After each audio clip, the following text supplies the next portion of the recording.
Let me tell you something. It's not easy to say that there are the good guys and there are the bad guys, and we're in the middle.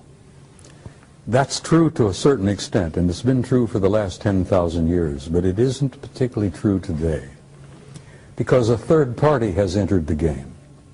An advanced culture, God knows who they are and what they are, but they're higher in the what they call it, the hierarchy. These guys at the top of the hierarchy are primarily spiritual in nature, and they have intervened. And they have said, listen, we've had enough of this bullshit where you've warred among yourselves, you've had these clan disagreements and blah, blah, blah, blah. This family and that culture and that group, that's going to cease. Because the human race has been in the damn middle for so long now that they've reached a critical point in their evolution and their development. And we're going to have to see that the human race survives and makes this awkward, painful transition into a new race, into a new species. And this higher element, this higher spiritual element in the hierarchy has intervened, and they have literally said, Carrie, knock off the bullshit, we're not going to have any more of this, there's not going to be any more planetary wars, we've had enough of that, we've lost too many millions of people over the years, we're going to control this carefully, we're going to give them an encouragement, we're going to give them an opportunity, and we're going to assist them to make this awkward transition into a new race. Now the only reason I'm hopeful now, when I used to go through this, I was very depressed and very cynical, because I'd seen so damn much of the knockdown, drag-out brawls, not only among our own people, but among some of these guys. And then I found out that there is this third party now that's involved, that couldn't care less about the clan disputes and the family disagreements and all that. All they care is to see that the human species makes this awkward transition into a new race and can reach out and take our rightful place in space and go to the stars where we belong, for God's sake. But that's their intention. That's what you've been told they want to do, because you were taken off-world by them. Yes, I was, and they've given me encouragement. Okay. And they've showed me the future, Carrie, and the future is glorious. We are going to make it, and we're going to look back at this awkward period, this blackness that we've been through for the last century or two, and we're going to look back like students of history and say, my God, look what they went through. Look what they did to each other. We're going to look back from the future into this particular time and place, and we're going to say, how in the world did they pull that off? Here they are killing hundreds of millions of people in these wars, butchering each other. This has got to cease. We can't let that race off the planet until they evolve and grow and mature where they can be safe. Okay, but Bob, that rationale, when you've got these races, off-planet races, who have been warring with each other for eons. So maybe there's a new guy on the block. Let me tell you something. Maybe that new guy is orchestrating things here. But actually, I'm going to sit over here and I'm going to be suspicious of even Well, that it's all right to be suspicious, and I know where you're coming from. I was talking to Joe Farrell not too long ago at another conference, and Joe Farrell has written The Cosmic War. And The Cosmic War is a true story of a war between interplanetary intelligences. And they literally damn near destroyed each other. They destroyed a planet beyond Mars, for God's sake, in our own solar system. But that crap has got to cease, and I have had the opportunity to meet guys from the higher level who said, we're not going to allow that to happen anymore. We're going to give you a chance to make it. And the only reason I'm hopeful, and I told you this privately earlier, is that I have seen the future, and there is a future for the human race, and it's beautiful. Okay, and I appreciate that, okay, and I would agree with you. And I think a lot of people listening to this, who will listen, will agree with you. That's why we're all here. That's what we're working for. But the work is still to be done. And what I want to do is keep eyes on the ground right now. And I want to talk about the idea of what's right before people, because this is 2012. We're going into 2013, and some of these years are very crucial years. Okay, as you say, these are going to kind of be the years in which the transition happens. So it's happening right now. Exactly. So what I want to talk about here is, first of all, yes, you have a lot of bad kids in the class, okay, and those involve the Illuminati, some of whom are basically being run by certainly groups of reptilians, certainly a group of Anunnaki that may not have our best interest in mind. They'd like to clear the planet. They've got big plans, and they've been working on those plans for a very long time. And both of you must have been face to face with that agenda. Their agendas exist because they exist, and they've had some of their own personal agendas for eons of time.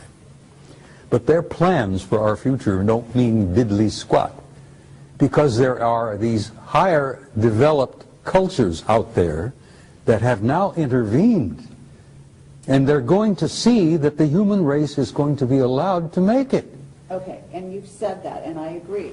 But the thing is, the idea here is not that somebody come in, organize the schoolyard for us, and then they go off on their own business, and then we're left to deal with it. The idea is that we learn to walk on our own. We organize the schoolyard ourselves. Okay, so there's a great importance for the human race to take sovereignty, to take their rightful place as members of the galactic community. Once they and to recognize who we are. What they understand who they are, yes. That we have, okay? The human race is precious. The human species is so unique that they told me, when I was with them for 6 weeks, I was asking them question after question after question. I found that they were as interested in me as I was interested in them. And I asked them why. And they says, you human beings don't grasp who you really are. You have a unique genome that is unique in the galaxy. You're made up of the patterns and the parts and pieces and genes and whatever of at least 12 different races in the universe. And as a result of that, we think of you as unique. As a result of that, we look upon your little planet as probably one of the ripest and richest zoological gardens in this quadrant of the galaxy. And that's the first time I realized the galaxy had been divided into 4 parts. I didn't even realize there was a quadrant. And they said, oh yes, you're the most unique and precious zoological garden in this quadrant of the galaxy. Absolutely. We venerate the planet, we venerate the flora and fauna on it, and we're going to see that it survived. Both of you, what is it that you haven't told the people? Okay? What I want is, both of you are getting older. Both of you are one of the, the most, the most courageous, the most out there individuals in terms of greeting the public, sharing your story with the public. Both of you have been exceedingly brave in that regard. You've taken a lot of flack over the years for that, and everyone listening to this should respect them for that. But what I'd like to know is, what haven't you told people that you could tell them today? Because, for example, and these are the hard questions, okay?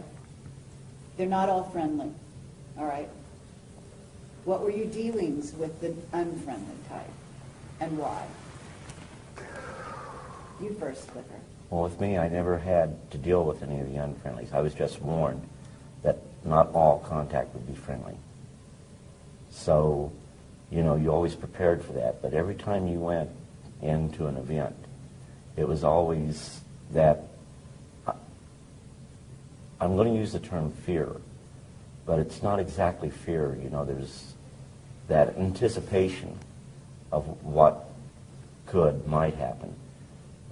All kinds of things ran through your head. Things that I haven't told, and I'm sure that Sergeant Major can also concur with this, is that the things that went on you couldn't even tell your family, and you wanted to tell your family. And it created problems within your family, and you couldn't tell anyone. And like I think I told you earlier, when my new book came out, my son, my oldest son, was the first one of the kids to ever do this, that he put it on my Facebook that I'm proud of you, Dad, for trying to bring forth the truth.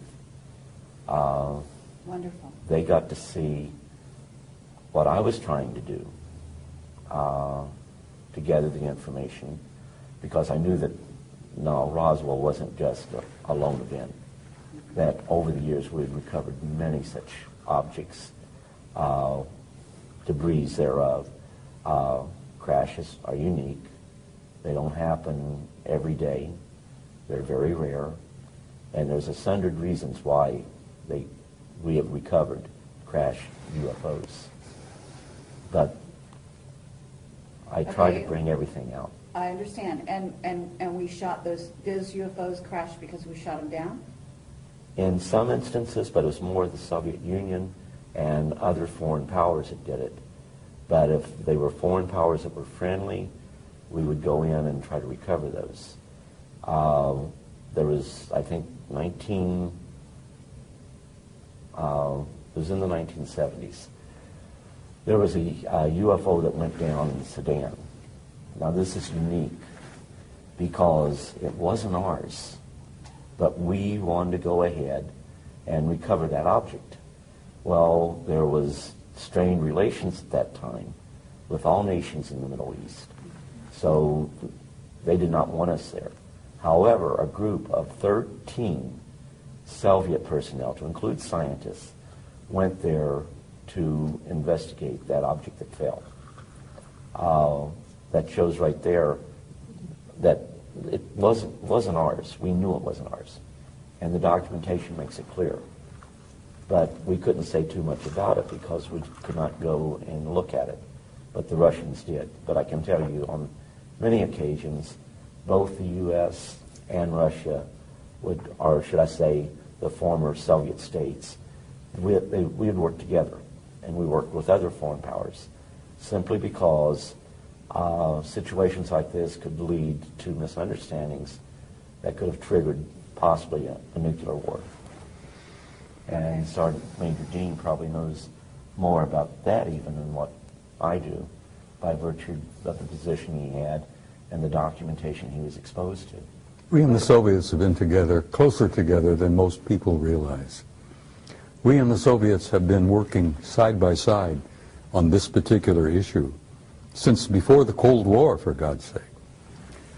Now, the Cold War, as many of you remember, many of you older people will remember, was kind of a construction that was made up by Soviet leadership, American leadership, to convince the world that we were antagonistic toward each other and we were going into a nuclear war. We and the Soviets have been like this from the very beginning of this matter, particularly involving them. Okay. So, and even today now, here we are, we don't have a space program of our own publicly.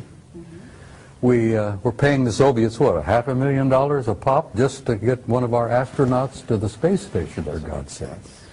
So we and the Russians have been pretty close together for the last 50 years on this alien matter.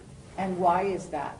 You know? Because we recognized from the very beginning that it was us versus them. And we didn't realize back in the beginning that they were made up of not only malevolent guys out there, and there are some of them out there that don't like us at all.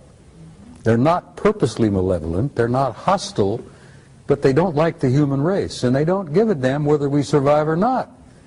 Thank God we have good friends out there that do care about us, that are related to us, who want